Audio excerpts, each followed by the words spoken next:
Alright guys, welcome back to the channel. I am your host, the Ice Dragon, Rayron V here. Got another manga spotlight here on the Mangaverse. Today we're looking at the Succubus and the Hitman Volume 1. So go ahead and take a look at the back here and see what we got. Alright, so we got a demonic deal. A high schooler, Gamru Shoya, is a dead man, sort of. The real Gamru is long and gone, but his body lives on, inhabited by the soul of a boy who made a pact with the succubus Amarelina, in exchange for his services as her personal hitman. Amarelina is helping him hunt down the people who brutally murdered him and his family. The path ahead is dark and deadly, but Shoyu's got nothing left to lose, not even his soul.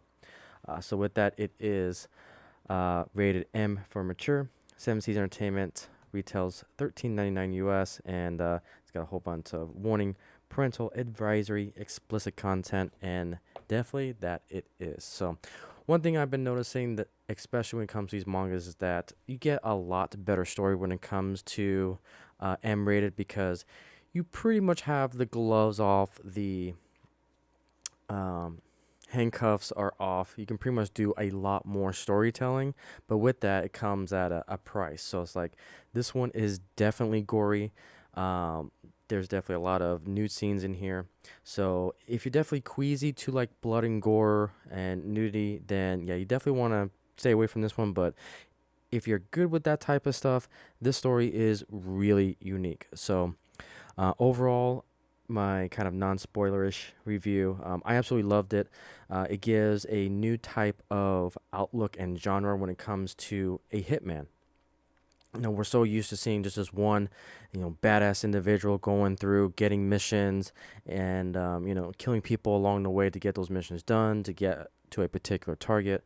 And this one adds a whole new twist to the genre, which basically adds our um, succubus with the hitman. So this particular story, I definitely enjoyed it. Definitely gory, and just very, very dark. It is a dark murder mystery is the best way that I can describe this particular story.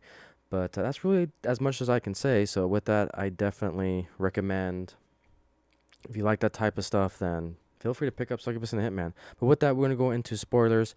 So if you don't want to get spoiled, feel free to watch this video at a later time. So with that, let's go ahead and dive right into it. So this story evolves around an individual called Gamuru Shoya. Unfortunately, the real Shoya has died, and this unknown soul has basically possessed the body of Gamru. However, they'd still call him Gamru all the way through, but we still don't know what the other soul's name is. So we'll talk about that here shortly. So we kind of get introduced to Gamru's family. We meet the younger sister Riri, and we kind of see the day in the life of this particular family. But then we start going through as the story progresses, and we start to see how the hitman kind of evolved once the body was possessed by his unknown soul. And so we start to understand the truth of what's going on, that the soul that's possessing Gamera, his family was brutally, um, let's just say, how can I say this, was violently abused, but it goes to the worst spectrum you can think possible. So kind of another thing, if you have experiences of that or very sensitive to those type of subjects, you may get a little bit triggered by the story, but again, it's brutal, it's dark, and it is M for a reason. There's a very adult topics when it comes to this particular story, and so this individual was killed by this mystery group of people. They're kind of the shadowy figures right now. We don't know exactly who they are, but this unknown soul, male individual, wants to get revenge because he basically saw his family go through some horrific things and also got killed right in front of him, to including himself. And as the story progresses, this individual soul basically signed a deal with our succubus here, which is Amelina, and I'm sorry if I'm mispronouncing it, but essentially, his soul is basically given to the succubus here for powers and abilities, as long as he is killing, enemies, or just killing random, I don't want to say random people, the more of evil individuals. And then she basically eats those souls. And that's kind of the pact or the agreement that these two make in order to progress. And the succubus is helping him find out what's going on with the how this particular family was killed. So that's kind of the whole intent by it, is that they're trying to solve exactly who was involved with this person's family getting killed. And so that's basically the story in a nutshell. And then we start to see a couple montages of our main hitman essentially killing these thugs, these very evil corporate individuals. And again, they're trying to figure out who are the main individuals, evil people that killed this guy's family. And so we progress, and then we meet up with this one individual that her family was captured by this particular bad group of people, clan, I guess is what they call them. And then we run into the character Uchiha Kurui, again, Japanese, I'm sorry if I'm butchering it. But essentially, she got into a little bit of trouble because she's a hacker and hacked this clan that was definitely the wrong people to mess with. But our two main protagonists here are able to save her, realize that this particular hacker can actually see the demon succubus, which goes to portray that these particular demons, I guess, aren't seen by the normal eye. So the fact that she's able to see the succubus was an interesting turn, and that's why she became very useful. So now we got this 3-man team of Uchiha, the succubus, and the hitman.